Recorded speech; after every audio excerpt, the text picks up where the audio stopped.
good on penalties, through to the last 8 of the Carabao Cup. Chelsea won, Southampton won, and Kepa's the hero again, obviously. Welcome to the Kavkas View, and today's video is an insightful one. Today's video is a video where, I'm not gonna lie to you, winning on penalties is not as exciting as it was after the Super Cup final. This is the 3rd time this year. Can we just do it in 90 minutes? But there's a lot to take away. A lot of players started playing, a lot of players were insightful, a lot of players had an opportunity, and a lot of players didn't take them. And we're gonna break it down into nice small elements, and we're gonna understand what went wrong, what went well, and more importantly, why we can't be hypercritical at this moment in time, because we're through to the last 8. But as you guys can see, I'm in a new place. I've moved into my new house. Yes, big man like me's bought a house. So now that I've bought a house and I moved in, I'm gonna fix this place up. It's gonna be a nice little studio, maybe a nice little poster. Still gonna have to argue with the missus in it if I'm allowed something nice, you know. But hit the like button, subscribe to the channel. Make sure you comment in the comments below. Is Kepa doing this on purpose? Because the goal he let in today, he definitely wanted penalties, all right? No, I'm joking. He kept us in it. If it weren't for him, in 90, we'd have lost. He did a great job, and let's get into the video. Look, the lineups came out. A lot of people were melting down. Listen, my chat, yeah, my TL is actually embarrassing. The uproar, the meltdown after every lineup is unreal.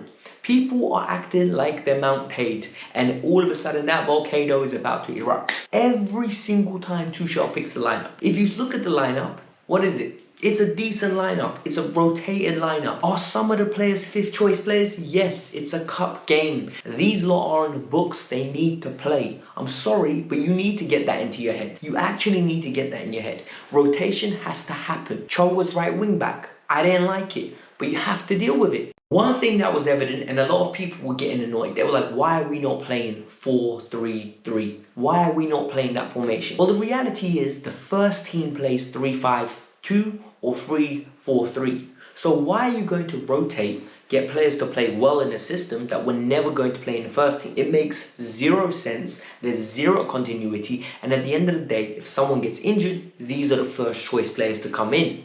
These are the first choice players to be coming off the bench to make an impact. So you want to mirror and reflect all the attributes that the first team is doing in the second team. It's common sense. I don't understand why I had to explain that. One thing that does happen though when these players don't play for a while, a lot of them have quality. We know a lot of them have quality. We know a lot of them are ambitious. We know a lot of them are very talented players.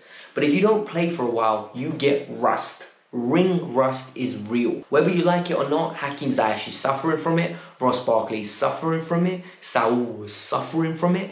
And the only way they're going to get rid of that rust is by playing. But the problem is, they're not going to get regular minutes if we go out the cup. But luckily we won today. And if you looked at it, the brightest player on the pitch was Callum Hudson-Odoi and Kai Havertz. Kai Havertz had 2 excellent shots in the beginning. He tested the keeper. It bobs in and out, very aggressive, very direct. And the keeper made very good saves in the first 20. The problem is, and this is the frustrating problem, when there's rust, it means players are lethargic and they're slow. And we were losing the midfield battle, in my opinion.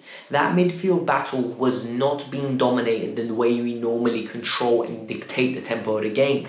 And then when you start losing the midfield battles, what occurs? Mistakes occur. And Alonso almost gives away a penalty. There's a deflected shot that Kepa saves. And everything was going wrong.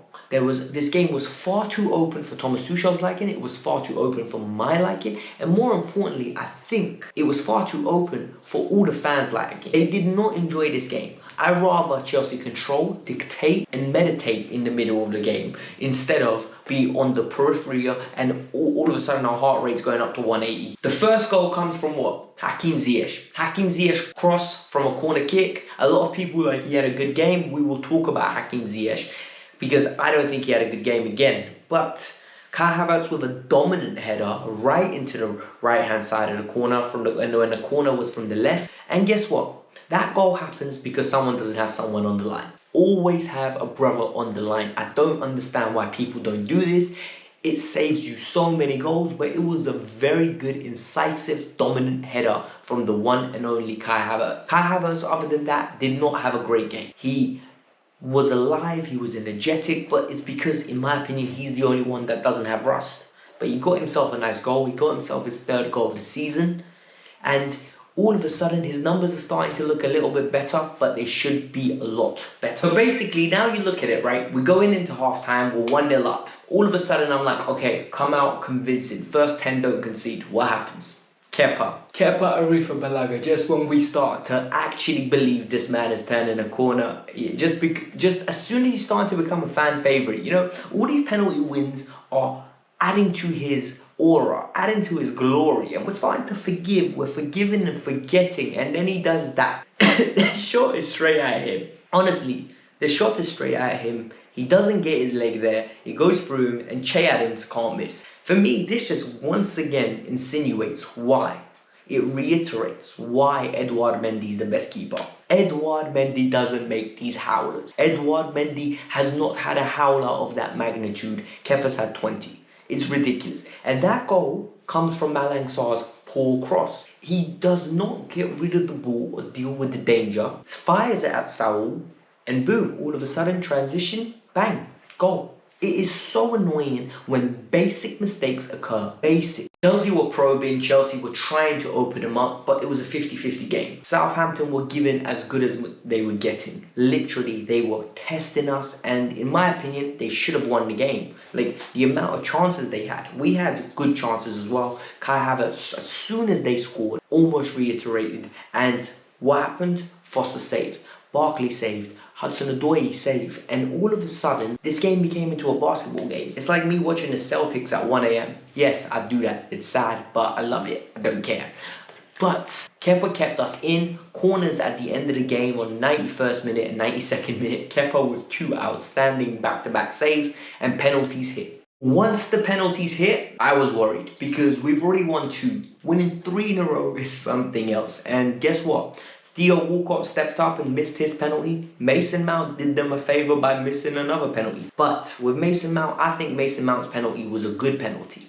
I think it was high. It was one where Forster guessed. And once he guesses, it's just one of those things where does he get enough contact on it? Which in my opinion, he did. If you look at it, Hudson-Odoi, solid penalty. Ben Chilwell, great penalty. Reece James, an even better penalty. It was just a good save from Kepa, and a defender who was a small bone or whatever his name is. My man booted it into Rose Ed that came out of the shed end and went flying down Fulham Broadway, bruv. Unacceptable. Otherwise, Chelsea go through, and now we're going to have to talk about Hakim Ziyech. Yo, a lot of you are going to say, you know what, Alex is going to go in on Ziyech. I don't think I'm going to go in on him today, you know. And I'm not going to go in on Ross. I'm not going to go in on Saul because I think it's unfair. If I sit here now and I start going into players that haven't played football in 3-4 weeks' time, I'm a bit out of order, you know, because we need to be patient with these lot. I agree, like, it's not ideal. It's not ideal not playing for so long and then coming like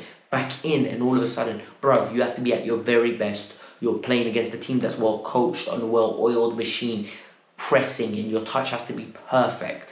I understand it comes with the surroundings of playing for Chelsea Football Club, but the fact of the matter is, the reality is, the honesty, the honest truth. Big man thing, you can't be out harsh at them. Like, Ziyech wasn't perfect. He's so much better than that. We know that, you know that, I know that. The whole world knows he's better than that. But we just have to be patient. We really do. He ain't going to be at Chelsea long anyway. Like, he's 5th choice. He's not going to be happy at his age to be 5th choice. So, let's just not be out of order. Let's not be too deep. Let's not be hypercritical. We're through to the last 8. Another chance for another trophy. Let's be positive. Peeps, hit the like button. Subscribe to the channel. I hope you enjoyed it. New surroundings, new venue, new positivity. You already know the deal. Black and yellow, black and yellow. No, I'm joking. But stay tuned. This channel is going to be growing. It's going to be way more consistent. Sorry with a house move. It's been busy, man. It's been very busy. But I know you lot respect me. I know you lot understand. So peace out. I'm out. Bye.